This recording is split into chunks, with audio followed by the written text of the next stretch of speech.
All right, so update video. As you can see right there, I did the wiring splice, but after coming back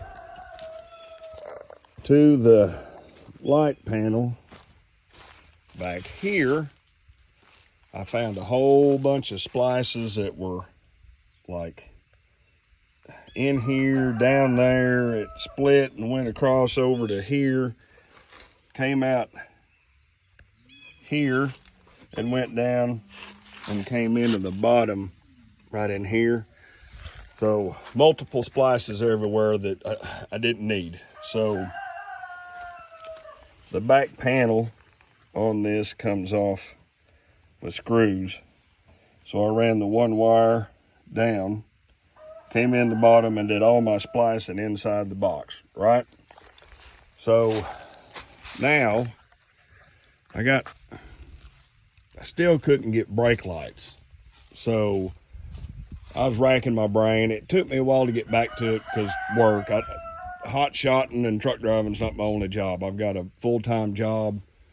I do this kind of stuff when I'm off work. So I got back on it yesterday and still trying.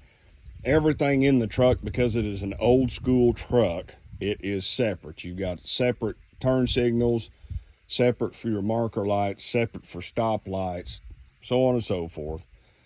So the way these lights are wired up is for a 3-wire system. There is a black, red, and a white wire. White's the ground, black's your marker, and red's for your turn signals. So I had to split these lights. They had tied in here and then jumped to these.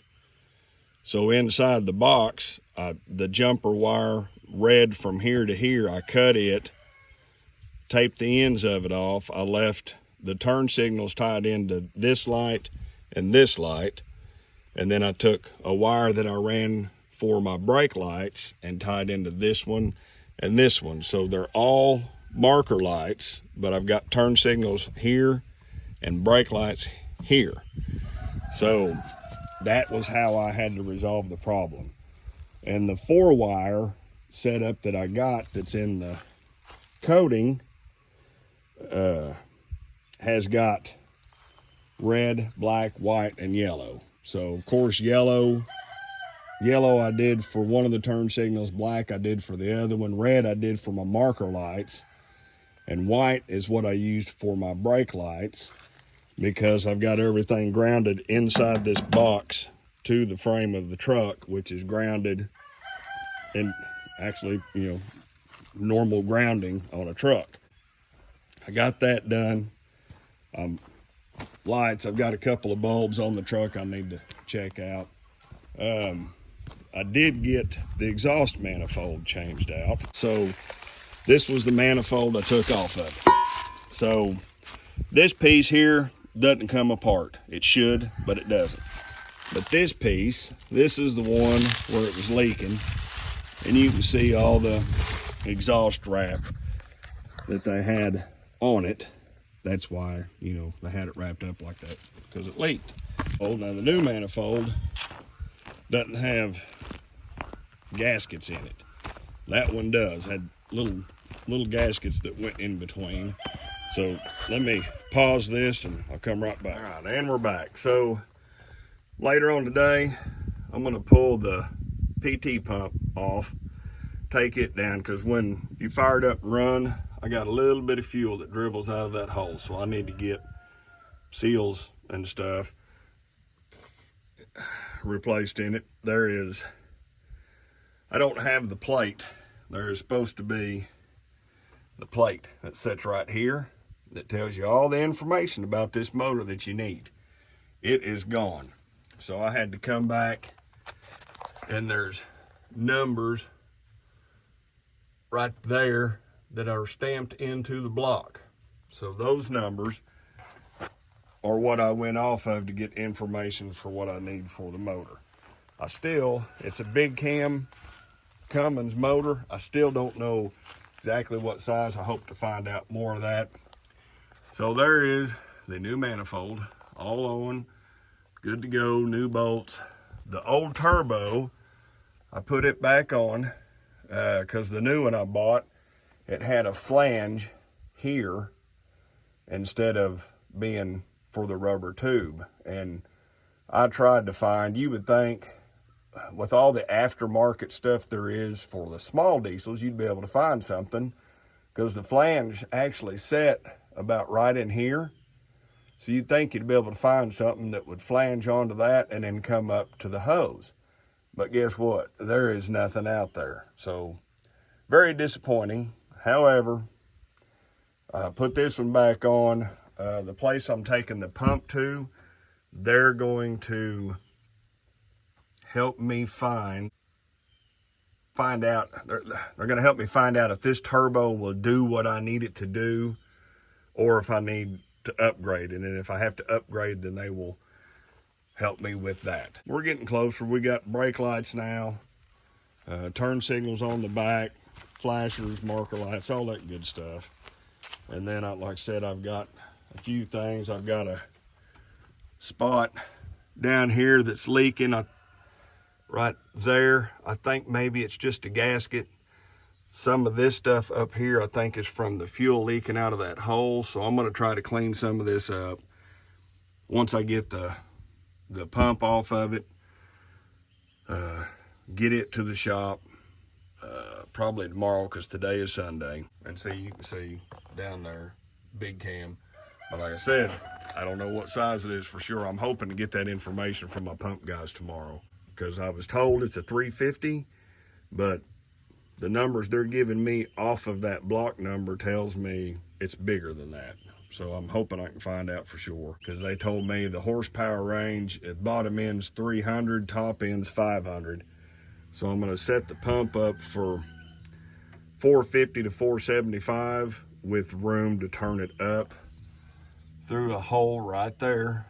There's a screw in there. You can adjust it out and get more fuel to it. So I think we're gonna try to base it at 475 and then leave me room to go up from there. But I gotta find out, like I said, if the turbo is gonna be enough. Should be, because I don't want to get too much fuel and not enough air, right? Anyway, for now, that's it. I will try to get some video footage. I'll just have to figure out where I can set the camera up to be able to see what I'm doing pulling this pump off. And the hardest bolt they've got is the one that's on the bottom close to the block. So that's probably going to be the one I start with to get it out. At some point, try to find jakes for it too. It'd be nice if I could reverse this camera real quick, but let me pause it for a second. All right, look at there, I got it figured out. Okay, so once I get figured out if I can get all this done, get the jakes on it if I can find them. The air conditioner, I don't know if you guys can see that, but this belt to here doesn't quite line up. If you look at it, it's off just a little bit. It's even off a little bit between here and there. But like I said, it's little things, baby steps.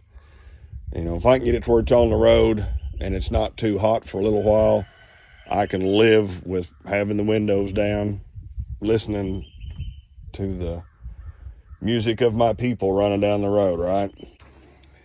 Eventually, I'll work on, I think I'm gonna move this hose over to this side to bring it right through here. I've got a couple of places where I can mount a clamp to put that hose, lay it right here and bring it up, because that's the hydraulic hose for the wet kit. And since the exhaust comes down through there and then goes up and under, I'm gonna go ahead and bring it, build me some brackets to hold it up, keep it up high, and then bring it out here, and then I'll come up this way with a Y and then run it out, probably bring it over and maybe this side of this box right here, so I don't have to worry about my airlines and stuff being too close. But I'll try to do it so it comes over. I don't want to block this, because I'm going to get these working again. So I've got the turn signals there, so you know, maybe come out about this far, because see, I can come here and then over, over here and then up right through here and then go above the cab. Either put some turnouts on it or run the old school flappers. So this bolt hole about right here is where I think I'm going to try to bring it out this way and then up, and then I might put a headache rack on here, and if I do,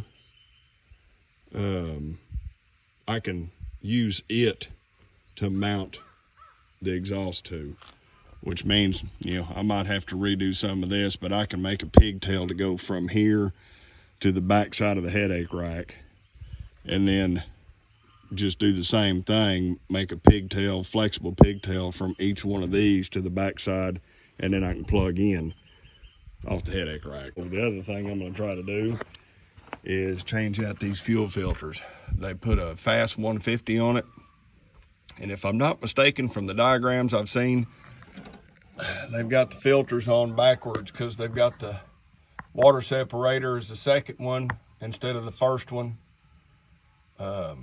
So I'm going to swap them around, get them right, put a set of Baldwins on it, and I've got one for up here at the pump, which I'll change it when I get the pump back. Anyway, that's where we're at.